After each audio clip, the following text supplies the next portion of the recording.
জিকির করে লা ইলাহা ইল্লাল্লাহ লা ইলাহা ইল্লাল্লাহ লা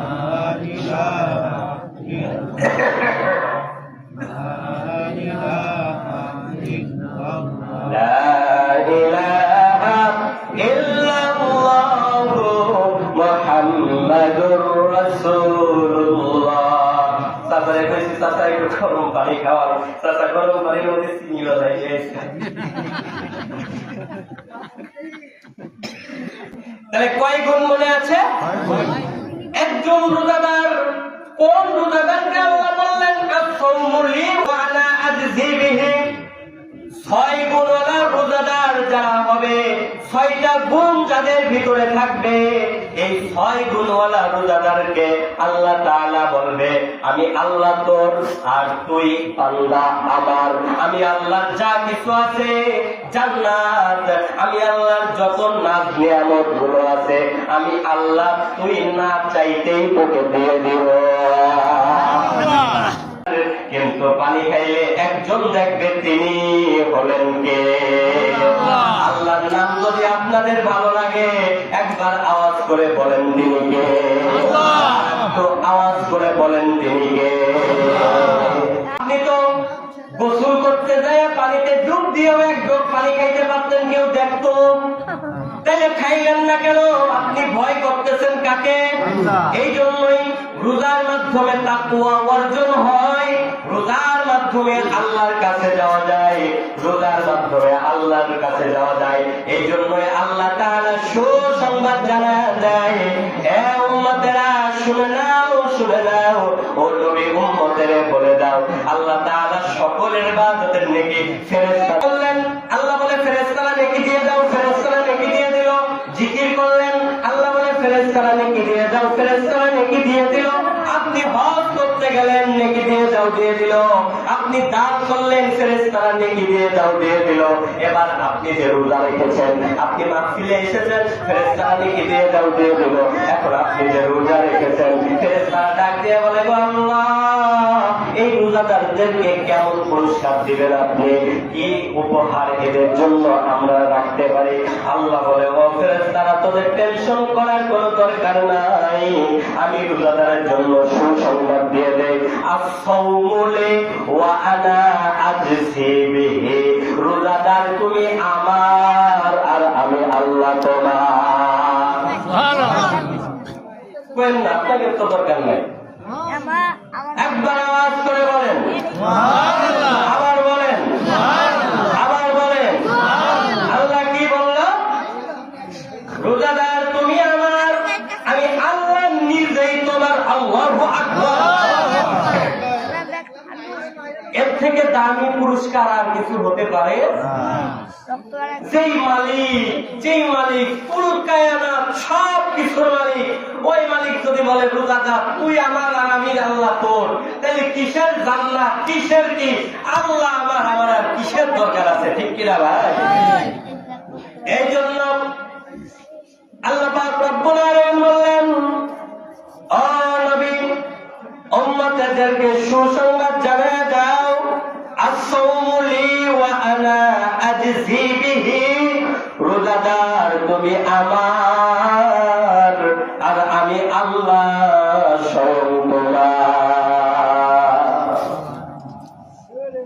আল্লাহ রে ডাকে রে বান্দা, আল্লাহ রে ডাক। সবাই বলেন আল্লাহ রে ডাকে রে বান্দা, আল্লাহ রে ডাক।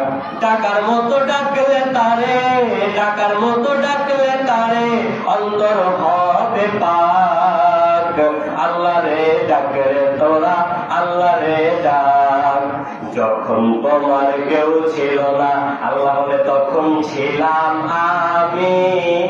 এখন তোমার সব হয়েছে, পর হয়েছি আমি। যখন তুমি হাঁটতে পারত না, যখন তোমার কোনো বোঝার ক্ষমতা ছিল না, মায়ের পেটের ভিতরে যখন তুমি ছিলা, তখন সব কিছু ছিলাম আমি। এখন আমি আল্লাহ করে বড় বানাইলাম, বুঝার ক্ষমতা দিলাম, ভালোটা বুঝতে পারো, খারাপটা বুঝতে পারো। এখন তুমি দুনিয়ার পিছনে পাগলের মতন দৌড়াও, এখন আমি আল্লাহ তোমার পর হয়ে গেলাম। একটু জিকির করেন লা ইলাহা ইল্লাল্লাহ লা ইলাহা ইল্লাল্লাহ লা ইলাহা মাহমুদ লা ইলাহা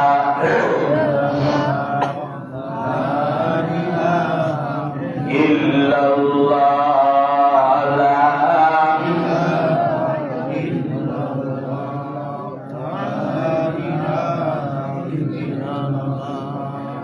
لا إله إلا الله محمد رسول الله صلى الله عليه وسلم তাইলে রোজাদারের আল্লাহ বন্ধু, আপনারা ওই আল্লাহকে বন্ধু বানাইতে চান কি চান না? কে কে রমজানের রোজা ছাড়বেন হাত উঁচু করে দেখান।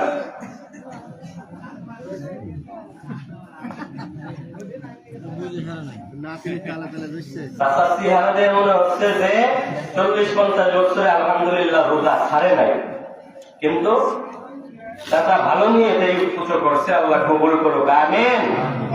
চাচা বলছিলাম কে রোজা ছাড়বেন, বুঝছেন? এই মাঝে মাঝে একটু ছাড়বেন না, বুঝছেন? এখন তাইলে রোজা ছাড়া যাবে? আমি বলবো রোজা ছাড়া যাবে, আপনারা বলবেন না, পারবেন? রোজা ছাড়া যাবে? রোজা ছাড়া যাবে? লিল্লাহে তাকবীর, লিল্লাহে তাকবীর। সবাই হাত উঁচু করুন, উঁচু করুন, ভোট করেন, ছাড়েন, ভোট করেন, ছাড়েন, ভোট করেন, ছাড়েন, এইভাবে করেন, ভোট করেন, ছাড়েন, সব উল্টে। আমি কই মুট করেন, আপনারা ছেড়ে দেন, আমারটা দেখে দেখে বোঝা লাগবে। ছাড়েন, ভোট করেন, ছাড়েন। এমন যেন একটা জান্নাতের বাগান। তাল করেন না, হুশ আছে সবাই? ছাড়েন, হুশ আছে বলে ভোট করেন, ছাড়েন, ভোট করেন, ছাড়েন, ছাড়েন, ছাড়েন। আল্লাহ কবুল করুক, আমিন। আরেকটা আওয়াজ করে বলি আল্লাহুম্মা আমিন। আপনারাও শুনেছেন, আমিও পেয়েছি যে জান্নাতের বাগানে ফেরেশতারা 4 কোণা দিয়ে ভিডিও করে। সুবহানাল্লাহ। জান্নাতের বাগান, এটা জান্নাতের বাগান, বিশ্বাস করেন না? 4 কোণা দিয়ে ফেরেশতারা অডিও ভিডিও করতেছে। তো ফেরেশতারা যখন এই অডিও ভিডিও কাল হাসরের ময়দানে আল্লাহ তাআলা সামনে উপস্থাপন করবে, তখন দেখা যাবে যে এই বান্দাগুলো খুশিতে খুশিতে মুখ করছে, ছাড়ছে, খুশিতে খুশিতে কোরআনের আলোচনাগুলো শুনছে। আল্লাহ তখন বলবে, এই এরা তো কোরআনের আওয়াজ শুনে খুশি হয়েছে, বেজার হয় নাই, যা এই ওসিলাই তো মাফ করা হয়। বুঝলেন নাই? আর যদি মাঝে মাঝে একটু হাসি খুশি না হয়, ওয়াজ শুনতে শুনতে কেউ ঝিমেবেন, কেউ কি করবেন, মাঝে মাঝে তাকবীর দিব, আর মাঝে মাঝে আলোচনার মনোযোগটা রাখার জন্য, এদিকে যাতে আপনাদের মনোযোগ থাকে, এই জন্য হাজিরিন, আল্লাহ কি বললেন? আস-সাওমু লি ওয়া আনা আজজি বিহি। রোজাদার তুমি আমার, আমি আল্লাহ পাক রব্বুল আলামিন তোমার। এবার বলেন তো, সকাল থেকে সন্ধ্যা পর্যন্ত না খায়ে থাকাটাই কি রোজা? না, মাথা রয়েছে। সকাল থেকে সন্ধ্যা পর্যন্ত তো বাদুরও কিছু খায় না। বাদুর চেনেন? এলাকায় কার নাম আছে বাদুর? আল্লাহু আকবার। ঘরের আনাচে কোনাচে, কলা গাছের জায়গায় দেখবেন বাদুর ঝুলে থাকে, কারণ ও দিনের বেলা চোখে দেখে না, সূর্যের আলো ওর চোখে সাপোর্ট করে না, এই জন্য সারাদিন কিছু খায় না। যখন আস্তে আস্তে সূর্যটা ডুবে যায়, বাদুর তখন ও আস্তে আস্তে ওর শক্তিটা কি করে আনে বাদর। এরপরে কি করে বাদর যখন আস্তে আস্তে রাত যখন গভীর হয় তখন ওর খাদ্য গ্রহণ করার জন্য বের হয়। তাইলে বাদুরও তো সকাল থেকে সন্ধ্যা পর্যন্ত না খেয়ে থাকলো। এবার আমি আপনিও যদি সকাল থেকে সন্ধ্যা পর্যন্ত না খেয়ে থাকি তাইলে কি আমি আপনি রোজাদার হয়ে যাব? না রে বাবা না, রোজাদার হতে পারবেন না। কেন?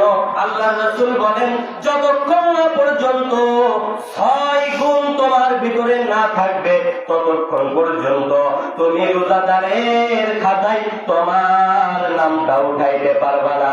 একটু বলেন তো কয় গুণ? বলেন কয় গুণ? 6 গুণ। একজন রোজাদারের ভিতরে 6 গুণ রাখার দরকার।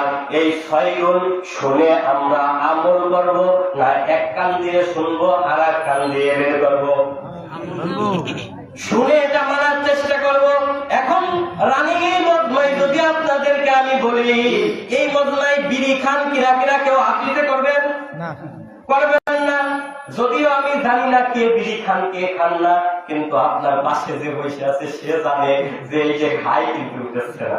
এটা আপনার একটা অপমান করা হবে, তাই না? একটু জিকির করে লা ইলাহা ইল্লাল্লাহ লা ইলাহা ইল্লাল্লাহ লা ইলাহা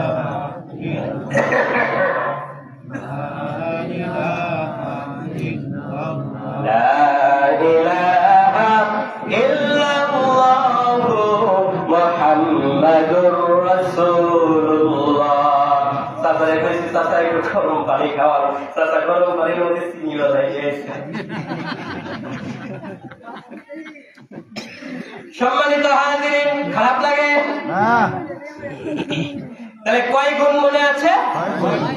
একজন রোজাদার, কোন রোজাদারকে আল্লাহ বললেন আস-সাওমু লি ওয়া আনা আজজি বিহি।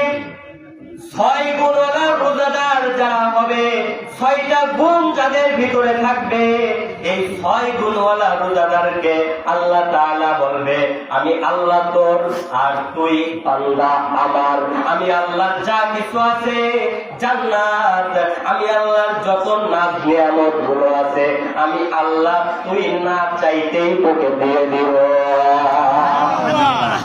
তার মধ্য থেকে 1 নম্বর হলো জবানের হেফাজত করা। কিসের হেফাজত? অনেক লোক আছে রোজা থাকে কিন্তু মুখ থেকে গালাগালি যায় না, আছে না নাই? অনেক মা বোনেরা আছে রোজা থেকে নিজের সন্তানকেও গাইলেই ধুয়ে দেয়। মহিলাদের একটা স্বভাব, কথাই কথাই সন্তানকে বদদুয়া দেয়, আছে না নাই? এরপর আছে না? তোর মতন সাওয়াল থাকাচ্ছে না থাকাই ভালো, আছে না? গালাগালি করলেই যদি সন্তান ভালো হইতো, বরঞ্চ আরো সন্তান কি হয়? নষ্ট হয়। আর সন্তানকে এখন আপনি রাগ করেন কেন? এই সন্তান খারাপ হওয়ার পিছনে আপনাদেরই দোষ। কারণ ছোট কাল থেকে আপনারাও এইভাবে গড়ে উঠান নাই। তাহলে বলেন যে মা বাবা সন্তানের সাথে মুখ খারাপ করে, ওই মা বাবা যদি ওই সন্তানের কাছ থেকে ভালো কিছু আশা করে তাহলে এটা বোকামি না? লাগাবেন মান্দার গাছ আর আল্লাহরে দোয়া করবেন আল্লাহ একটা ফজলি আম দিও। এলাকার রাজবাড়ী জেলা সব হুজুর গাছে ডাক দিয়ে যদি মান্দার গাছ লাগাই দোয়া করেন আল্লাহ এই মান্দার গাছের থেকে তুমি মিষ্টি এক ঝাঁক সবজি আম দিও বা ন্যাংরা আম দিও, অন্ত ওই মান্দার গাছে কি আম লাগবে? যেমন গাছ ফল তো তেমনই হবে। তুমি ছোটকাল থেকে তাকে উৎসাহ দিয়ে আল্লাহ দিয়ে মাথায় উঠে তুলেছ, আর এখন এসে জ্ঞান জ্ঞান করো হুজুর সওয়াল কথা শুনে না একখান তাবিজ দেন, একখান তাবিজ বানান আমার জন্য, তাহলে কি কাজ হইবে? তাইলে সম্মানিত হাজরিন, 1 নম্বর কিসের হেফাজত করা? আমি কিন্তু এই 6টা বিষয়ের উপরে আলাপ করব। এই 6টা বিষয় আবার আপনাদের কাছ থেকে শুনবো, পারবেন তো ইনশাআল্লাহ? হতে পারেন আপনারা আমার থেকে মুরব্বী মানুষ, মানুষ নিচেই বসে আছেন, আমার থেকে জ্ঞানী মানুষ নিচেই বসে আছেন, কিন্তু এখন নিয়ম অনুযায়ী আমি শিক্ষক, আপনারা ছাত্র, আমাকে শিক্ষক মানতে রাজি আছেন আপনারা? নাকি দেখতে হুজুর হুজুর মনে হয় না? হুজুর হুজুর লাগে? সম্মানিত হাজিরিন, 1 নম্বর জবানের হেফাজত করা। কিসের হেফাজত? 1 নম্বর জবানের হেফাজত করা। আপনি যখন জবানের হেফাজত করতে পারবেন, আল্লাহ পাক রব্বুল আলামিন আপনার রোজাটাকে কবুল করে নেবে।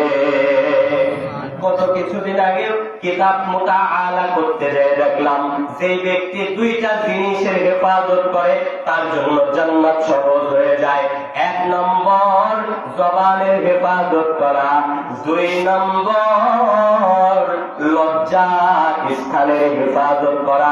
আল্লাহ রাসূল বলেন, এই 2টা জিনিসের হেফাজত যারা করতে পারবে, আমি নবী বললাম, আমি নবী নিজে তার হাত ধরে আমি নবীর সাথে জান্নাতে নিয়ে যাব। তাহলে জবানের হেফাজত করতে রাজি আছেন তো? জবানের হেফাজত করা লাগবে। জবান দিয়ে মিথ্যা কথা বলা যাবে? জবান দিয়ে মিথ্যা কথা বলা যাবে?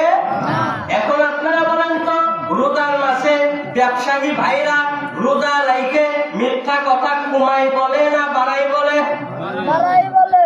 বলেন। আমার বাংলাদেশে তো রমজান মাসে কেমন যেন একটা ব্যবসায়ীরা অন্য পদে একটা শুরু করে দেয়। হ্যাঁ, দাম চাই অন্য মাসের 3 গুণ বেশি, আর কয় রমজান মাস লাভ লুপ করবো না, নেন। দাম চাইছে অন্য মাসের থেকে কয় গুণ বেশি? 3 গুণ বেশি।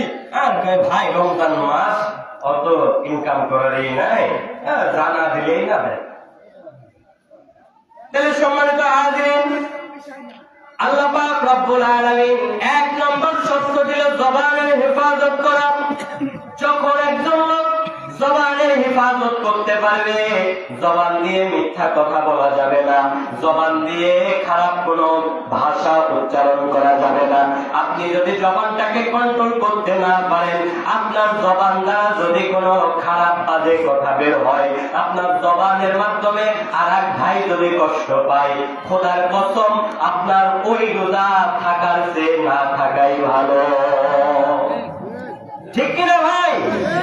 রোজা থাকলে থাকার মতন থাকবেন, কারণ আপনি রোজা রাইখে যদি অন্যায় কাম করে বেড়ান, তাইলে আরো 5 জন রোজাদারের উপরে ওই বদনাম আসে কি আসে না? কারণ ইসলাম বিরোধী যারা, ইসলামকে যারা সাপোর্ট করে না, ইসলামকে যারা পছন্দ করে না, আপনি রোজা রাইখা যদি একটা অন্যায় করেন, তাইলে ও বলবে দেখো রোজা রাখলে ও খারাপ মানুষ হয়, রোজা রাখলেই ভালো তা তো না, রোজা রাখলেও যে বদমাশ হয়, রোজা রাখলেও যে খারাপ কথা কয়, তার চেয়ে আমি রোজা না রাখেই ভালো আছি। চোরের মাল বড় গলা। এখন তো রোজা রাখে না, কয় রোজা না রাখলেও ভালো আছে। তাইলে আপনি রোজা রাখার মতন রাখার চেষ্টা করেন, বাদুরের মতন না খেয়ে থাইকে কোনো লাভ হবে? 1 নম্বর আল্লাহর রাসূল বলে জবানের হেফাজত করা। এবার আছেন এই জবান দিয়া কোনো মতন টাইম যায় না, 4 দোকানে পয়সা এই জবান দিয়া এমন করে গীবত শিকায়েতে মগ্ন হয়ে যায় আছে না নাই? 1 দোকানে পয়সা এই রোজার মাসে কোনোভাবে টাইম যায় না। কি ব্যাপার মুরব্বী, আপনি দোকানে বসে আছেন কে? কয় টাইম মোটে যায় না। কি যায় না? তার মানে সে বুঝাইতে চাইছিল তার আরো 10 বছর আগে মরার ডেট ছিল, তো 10 বছর আগে মরে নাই, এখনো মরতেছে না, তার টাইম কোনোভাবে যাইতেছে না। 60 বছর 70 বছর হায়াত এবং টাইম যায়। আর আগের ওই মুসা পয়গম্বরের ঘটনা বলছে কিনা মনে নাই? মুসা পয়গম্বর রাস্তা দিয়ে যাইতেছে, মুসা পয়গম্বর দেখে একটা মহিলা বসে বসে হাওমাও করে কান্দে। মা আপনি কান্দেন কেন? কয় আমার ছোট বাচ্চাটা মরে গেছে। আপনার ছোট বাচ্চা মরে গেছে, ও ধৈর্য ধারণ করেন। তা মা আপনার ছোট বাচ্চার বয়স কত? কয় 500 বছর। ছোট বাচ্চার বয়স কত? 500 বছর। 500 বছর। ছোট বাচ্চার বয়স 500 বছর হইলে তাহলে আমরা যেটা আছে ওইটার বয়স কত হইতে পারে? আর তুমি মাত্র 60 বছর হায়াত নাই, এটাও টাইম দেয় না। আছে না নাই? 60 বছর হায়াত ইবাদত করতে যায় কমিতে টাইম যাবে তুমি টেরই পাবে না। আর তুমি এই রমজানের একটা মাস, এই মাসের ইবাদতের কত দাম জানো? অন্য মাসে একটা নফল, আর রমজান মাসে ওই নফলটাই ফরজের সমান লেগে। আর একটু আসতে বলেন। অন্য মাসে একটা নফল ইবাদত, ওই নফল ইবাদতটাই রমজান মাসে ফরজ সমতুল্য হয়ে যায়। এরপরে সুন্নত ওয়াজিব এইগুলো তো বললামই না। একটা ফরজ ইবাদত অন্য মাসে যেই নাকি রমজান মাসে ওই একই ফরজ রোজা রাখি, ওই ফরজ আদায় করলে 70টা ফরজের সওয়াব হয়ে যায়। কয়টা নেকি আছে না নাই? বরকত আছে না নাই? কেন এত বরকত? কারণ আমি আপনি আখেরি জামানার পয়গম্বর, আখেরি নবী, শেষ নবী, আকায়ে নামদার, তাজেদারে মদিনা নবী হযরত মুহাম্মদ সাল্লাল্লাহু আলাইহি ওয়াসাল্লামের উম্মত হতে পেরেছি। এরকমের সুযোগ, এরকমের অফার আর কেউ এ পর্যন্ত পায়নি। এই জন্য সম্মানিত হাজরিন, গীবত করা যেমন গুনাহ, এই গীবতটা শোনাও গুনাহ। গীবত করা যাবে না, গীবত শোনাও যাবে না। যেখানে গীবত হয় সেখানে থাকা যাবে না। আল্লাহ পাক রব্বুল আলামিন তো এই ব্যাপারে বলেছে, ওয়াইলুল লিকুল্লি হুমাযাতিল লুমাযা। যারা মানুষের দোষ চর্চা করে, যারা মানুষের সামনে পিছনে গীবত শিকায়ত করে, আমি আল্লাহ তাদের জন্য ওয়াইল নামক জাহান্নাম রেখে দিয়েছি। বলছেন কে? আল্লাহ এই সূরার মধ্যে বলেন, ইয়াহসাবু আন্না মালাহু আখলাদা কাল্লা লায়ুনবাদান্না ফিল হুতামা ওয়া মা আদরাকা মাল হুতামা নারুল্লাহিল মুকাদা আল্লাতী তাত্তালিউ আলাল আফইদা ইন্নাহা আলাইহিম মুকসাদা ফি আমাদিন মুমাদ্দাদা।